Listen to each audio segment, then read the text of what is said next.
והפנייה שלך שאני נגן בהזכרה, מצד אחד נראתה לי מאוד מאוד לעניין, וגם שהכיתה של דני כל כך הובילה בעצם את נושא השירה החופשית ברמה תרבותית, נאמר בקיבוץ.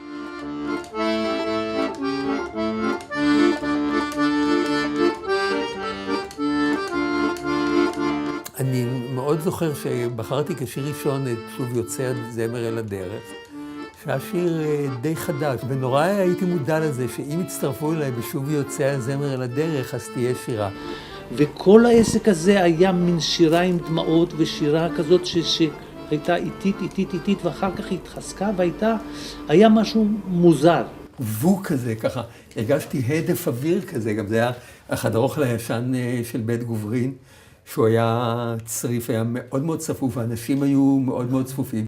חלק משיחות שהתקיימו בסוף הערב בבית גוברין, אולי אפילו תוך כדי השירה בציבור, עלה הרעיון של לקיים ערב בשנה.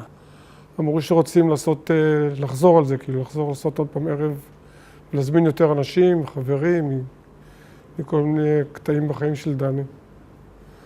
ובדיוק אמרנו לבנות את המוסך.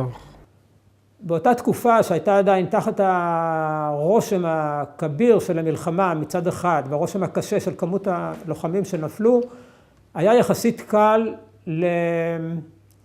לארגן אומנים שיופיעו ללא תמורה. המוסך היה צר מאכיל בערב הראשון. אנחנו לא שיערנו עד כמה מודעה קטנה בעיתון, ובטח כמה טלפונים, מכתבים יעשו את העבודה. התחלנו להסתובב ולחפש. פתאום גיליתי שיש מערה מאוד קרובה לקיבוץ, אבל היא הייתה כולה מלאה אשפה. וזה בעצם היה בית קברות למכונות חקלאיות. קראו לזה סלוויץ'. כשראיתי את זה, אף פעם לא חשבתי שיש שם בעצם מקום כזה עמוק. אבל אני בעיני רוחי כבר ראיתי מיד שאם מסלקים את כל הטינופת משם ומארגנים אותה, זה יכול להיות נהדר.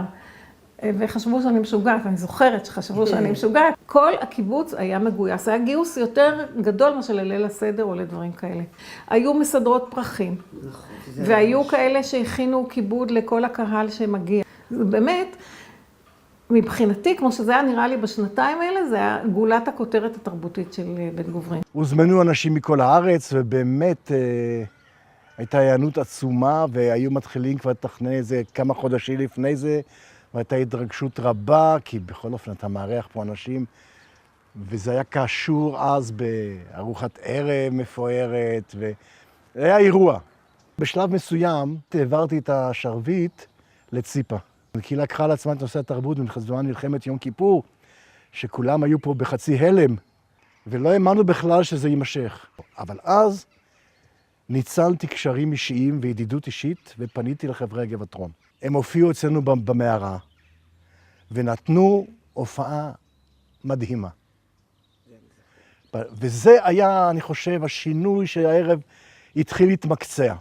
באמת הרגשתי שאני משתדלת לעשות את המקסימום כדי שהערב יהיה בשיאו. לא תמיד זה כך היה, לפעמים היו נפילות, וזה גם היה גורר לנפילה אישית שלי, לא הייתי יוצאת מהבית, וכל המשפחה היו צוחקים עליי, שהם כבר יודעים שאמא לא יוצאת, סימן שערב לא היה מוצלח. היה לי חלום קבוע ערב לפני, שאין קהל. זה היה חלום שליווה אותי כל השנים, הייתי חולמת, והייתי כאילו קמה מתעוררת במין בעתה כזאת, שלא הגיעו, שרק אתם מגיעים, ואתם מגיעים ואין קהל.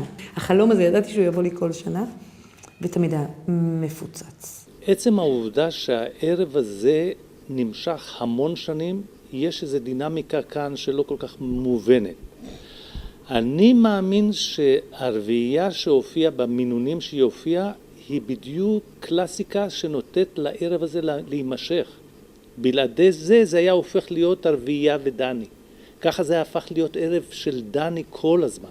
אולי יום יבוא, עם כל החבר'ה הצעירים החדשים שבאו הנה, ותהיה לנו חבורת זמר או להקה או משהו משלנו, שתוכל להופיע בכבוד על הבמה הזאת.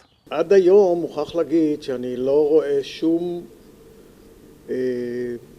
איזשהו מבצע הנצחה בכלל מסביב שאתה רואה שמחזיק כל כך הרבה שנים. המקום היחידי ששרים בו את השיר רבינה בנוסח שלנו, כי בכל הארץ שרים את הנוסח של אפי נצר, כן? אני כל פעם שם לב שהם שרים דבר אחד ואני שר דבר שני. זה יפה. לא בין פרחייך לאור, שיר רבינה רבינו שקלה חשי לסור. אוי רבינה פרחייך, לי לחשו אהבה.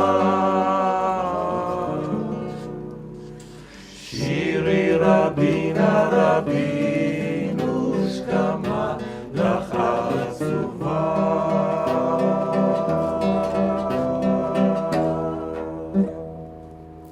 אני חושבת שזו פעם ראשונה שאני שרת איתכם.